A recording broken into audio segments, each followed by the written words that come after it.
హరితవనం అనే అందమైన అడవిలో గబ్బీ పిల్లి మరియు చిన్ను ఎలుక ఎప్పుడూ పోటీపడుతూ ఉండేవారు. ఒకరికంటే మరొకరు తెలివైనవారని నిరూపించుకోవాలని తపించేవారు. ఒకరోజు హరితవనం రాజైన సింహం ఒక ప్రకటన చేసింది. ఈ అడవిలో గుప్తనిధి దాచి ఉంది. దాన్ని కనుగొనగలిగిన వారికి మన రాజ్యంలో గొప్ప గౌరవం లభిస్తుంది. ఈ వార్త విన్న గబ్బీ పిల్లి, చిన్ను ఎలుక ఇద్దరూ వెంటనే పోటీకి సిద్ధమయ్యారు. మొదటి అడ్డంకి ఒక పెద్ద కొండ.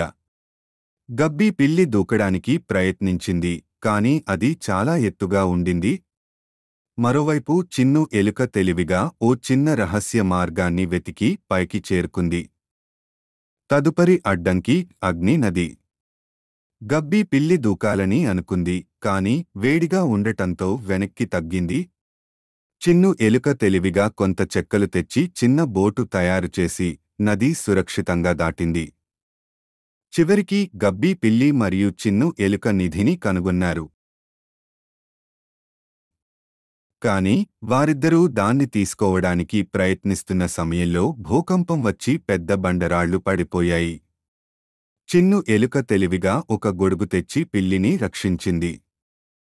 సింహరాజు వారిద్దరి తెలివిని చూసి ఆశ్చర్యపోయాడు. ఇద్దరూ నిజమైన విజేతలే. నిజమైన విజయం అనేది మిత్రత్వంలోనే ఉంది అని చెప్పి వారికి గౌరవం ఇచ్చాడు. అప్పటినుండి పిల్లి, ఎలుక పోటీపడటం మానేసి మంచి మిత్రులుగా మారిపోయారు. బలం ఒక్కటే కాదు, తెలివి కూడా ముఖ్యం.